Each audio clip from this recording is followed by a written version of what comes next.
We rise from the ashes, roots in the ground, rooted and resilient, power in our speech. Welcome to Rooted and Resilient Voices, the podcast. Hello, and welcome back to the Rooted and Resilient Voices podcast, the place where we create space for honest stories of healing and unstoppable faith. I'm your host, Jasmine Rush, and I'm excited that you're here with me today. Today, I have the honor of sitting down with another woman who embodies what this community is all about, being rooted in faith and resilient through life's hardest moments. Cynthia Meraz is the founder of Rancho Meraz and Candle Company out of Texas. She's passionate about trauma and health. She's a veteran who has turned her experiences into healing. This episode is titled From the Battlefield to the Barn, and we are really excited for her to be here. Cynthia, welcome to the Rooted and Resilient Voices podcast. Thank you for being here today and for sharing your story with us and being a light to those who may walk your same journey or a similar journey. Let's get rooted. Thank you, Jasmine. Thank you so much for having me. I'm so excited to get to talk with you today. Thank you so much again for being here. Can you tell us a little bit about yourself? Yeah, so I grew up here in Dallas, Texas. I was born in El Paso, but I grew up here in Dallas. And I have my mom, she was a single mom, and with me and my brother. And then so I grew up in Dallas, and after high school I decided to join the Marine Corps. And I did that for 4 years. I was food service, and I deployed to Kuwait and Bahrain. And it was an experience, good and bad. But it was definitely my stepping stone of where I am today and how I do my work and career at the hospital and then on my farm. Can you tell us a little bit about what you do in the hospital right now? Yeah, so I'm a neurodiagnostic technician. So I know that's a big word, but I do brainwave studies for people that have epilepsy or head trauma. So it's a level 2 trauma hospital. So anybody that comes in with seizures or any kind of head trauma, they send them to me and I hook them up to this fancy machine and I read their brainwave studies, their brainwaves. Oh, that's really cool. I'm sure that took a lot of training, a lot of knowledge. Thank you for doing the work that you do there as it relates to brainwave studies, because I'm sure people need help there. And, you're doing it at a level 2 trauma facility. That's wow. That's awesome. Thank you. Can you tell us, this episode is titled Battlefield to Barn. Can you share what that phrase means to you personally? I think in life, everybody goes through different phases of their life, and they experience things that change them. And during the hard times, you really get to learn about yourself and what it is that you want, what it is that your purpose in life, right? The hardships make you who you are. And I think that's what the from the battleship to the barn, that's how it's been in my life. I grew up with my mom, me and my mom, and my mom, she's from Mexico, and she came here and with me, and she didn't know English. Basically, she was just here with her brother. And I remember going through a lot of tough times with her, but I think it made us stronger. That's where we are now. Love that. Take us back to your time in the Marine Corps. What lessons from the battlefield still shape how you live and how you lead today? Being in the Marines was a good experience for me because it gave me some of my best friends that I still talk to today. And I feel like it just built a great camaraderie between us. No matter how far we are or how long we go without talking to each other, we've always we can always pick up the phone, and if we need help or just need somebody to talk to, they're there. We're there for each other. And I was a food service in the Marines, so that's not what I wanted to do originally. I went open contract, and when I got cook, I was like, oh my God, this is not what I wanted. So I was so upset in the beginning, but I took it as, okay, this is what I'm gonna have to do for the next 4 years. Either I can try to have a good time and learn some skills, or we're gonna have a bad time. And I was like, okay, we're just gonna make the best of it. And I'm just glad that I got to meet a lot of good people and I made a lot of good friends when I was there.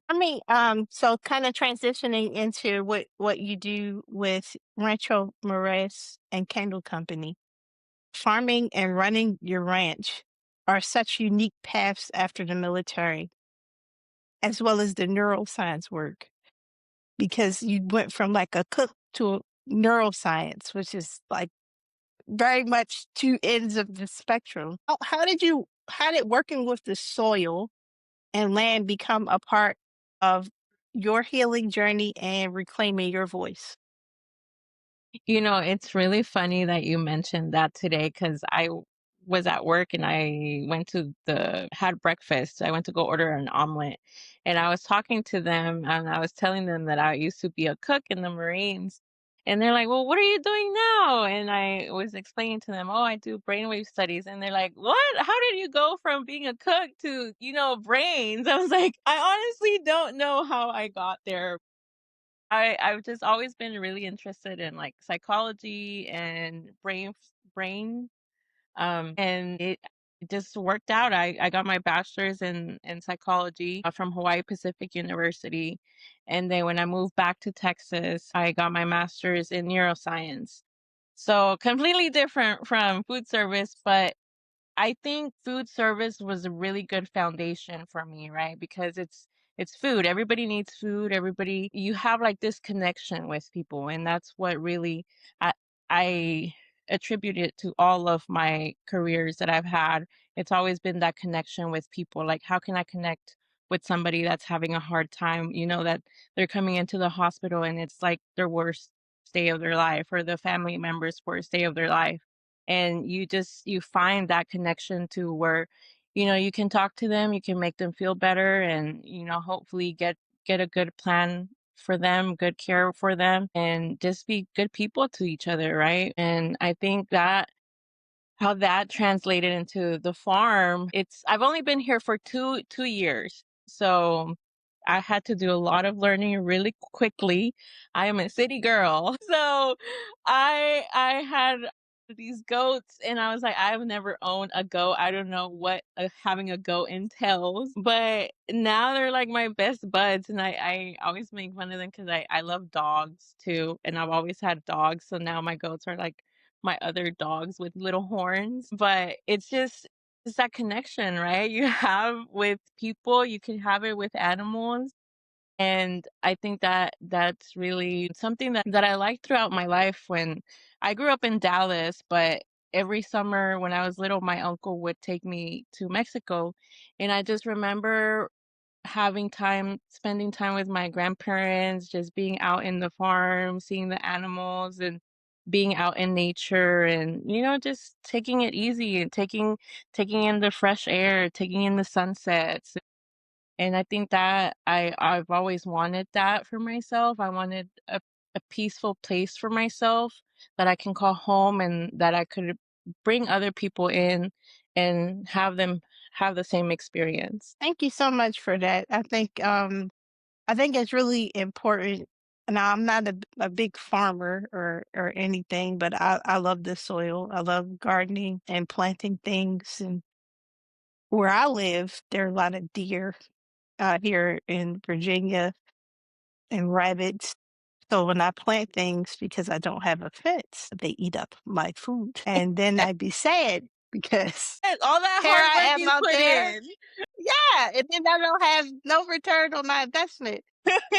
I have fed the animals outside, which I guess, they own the outside, so maybe it's theirs. It's the circle of life. It's the circle of Yes. life.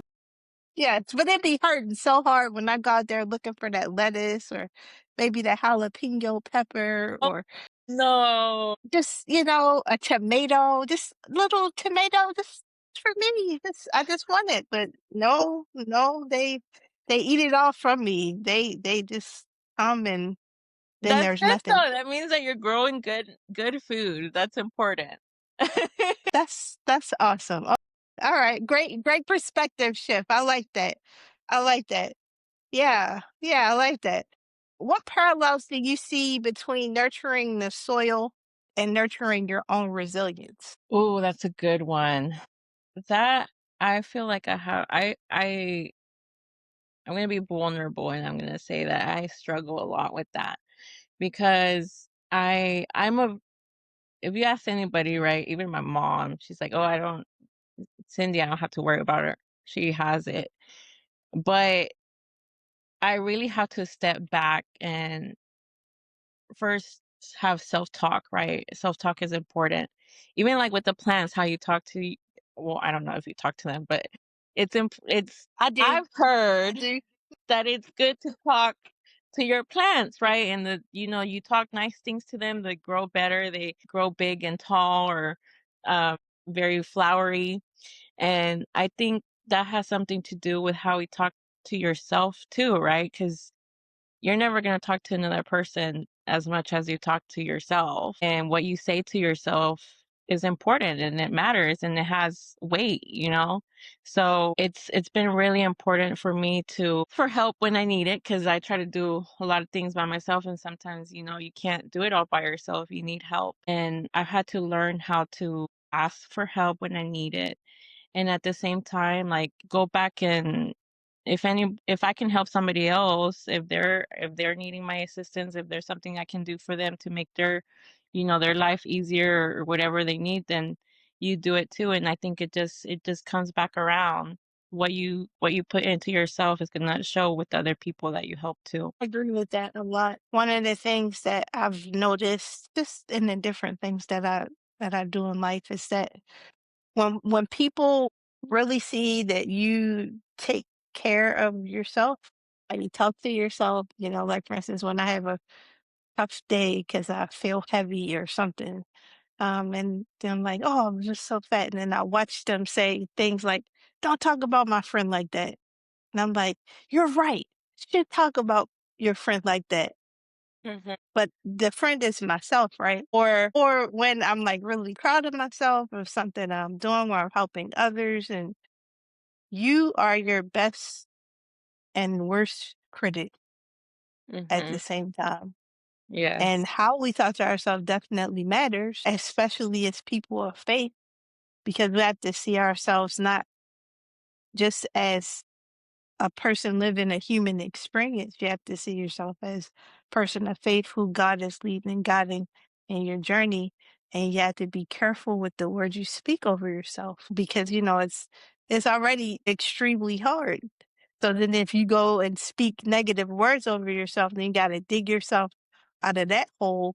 Um, isn't good in the first place. So yeah, that's important. I think what you're mentioning there about making sure to take care of yourself so you can take care of other people. It reminds me of the scripture that says, love the Lord God with all your heart, soul, and mind. And the second commandment is just like it to love your neighbor as yourself. Can't love your neighbor if you don't love yourself. So I think that's really important. That's really good. I like that. Yeah. Um, you pursued psychology and neuroscience after leaving the military.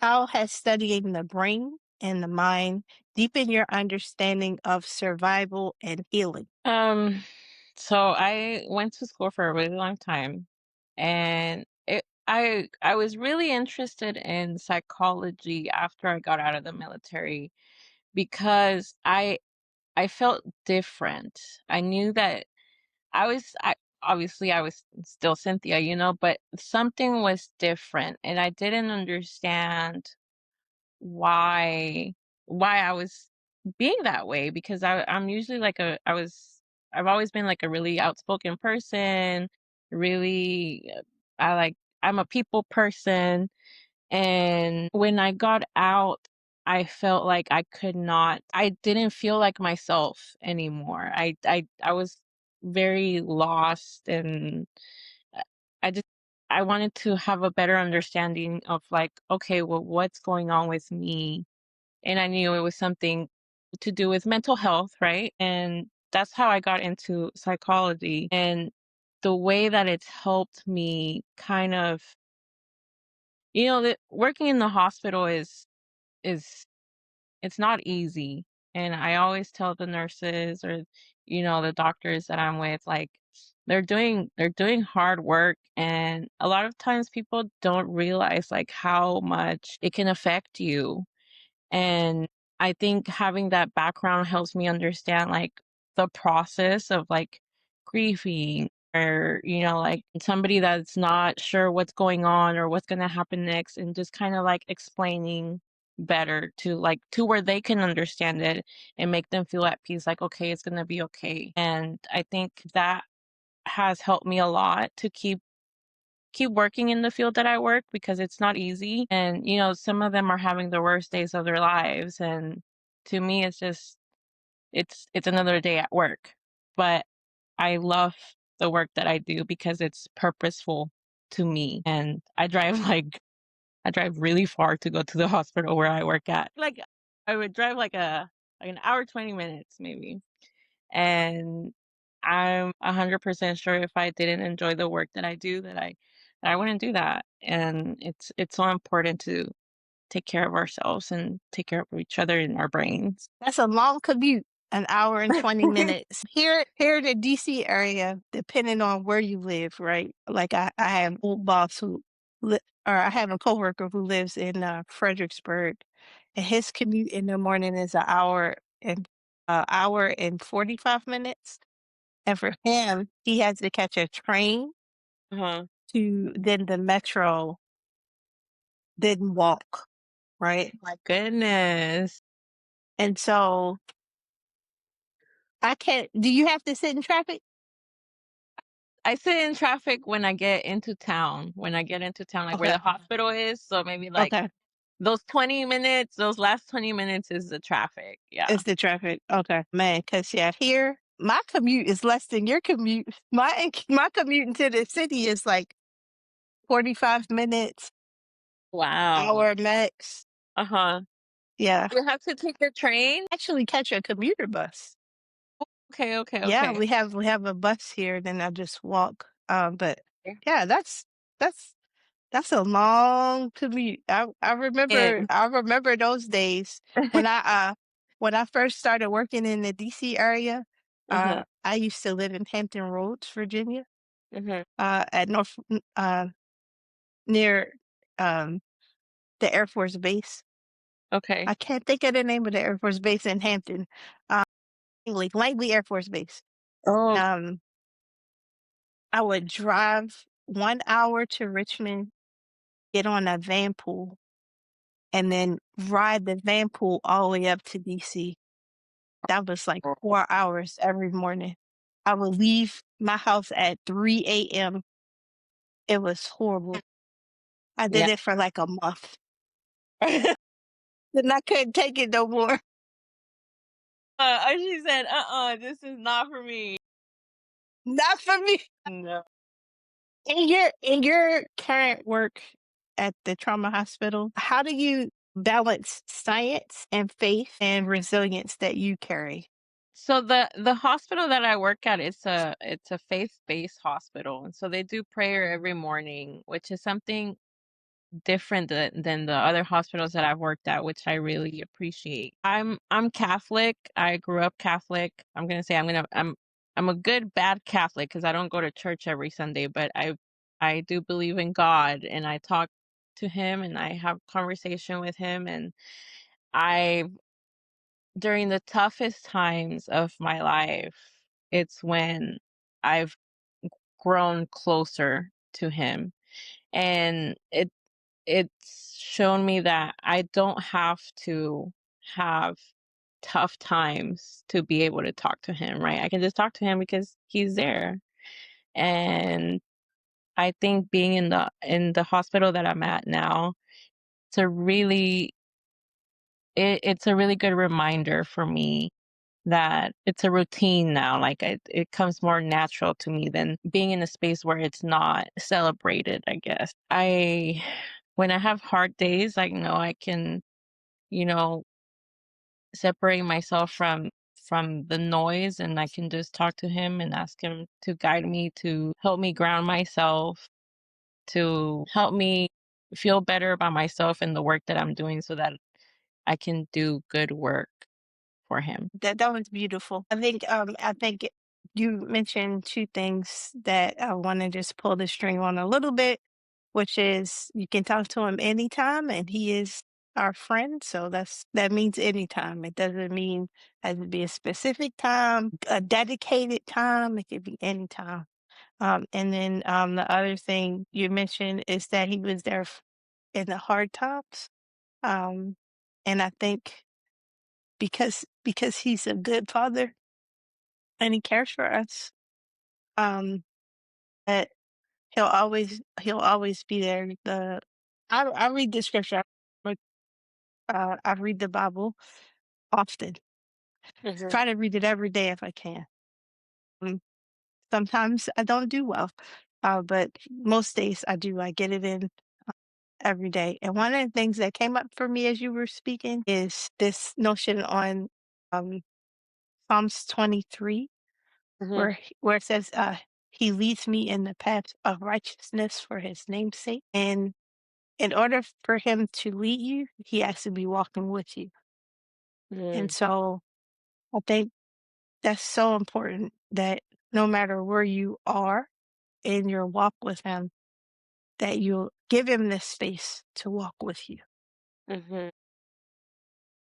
So we're coming down to our last few questions. I thank you for hanging in here with me thus far and for all your answers thus far. So you've been on the battlefield, you've been in the classroom, and you've been in a barn, which I think is super cool. Your story has many, many layers to it, and I'm curious how you integrate all of these very different roles into one rooted and one resilient voice. I think I would have to say that I try to help when I can and who I can, right? And it's something that I because it's been given it to me, like I would not be where I am today if somebody hadn't taken the chance to guide me, to help me.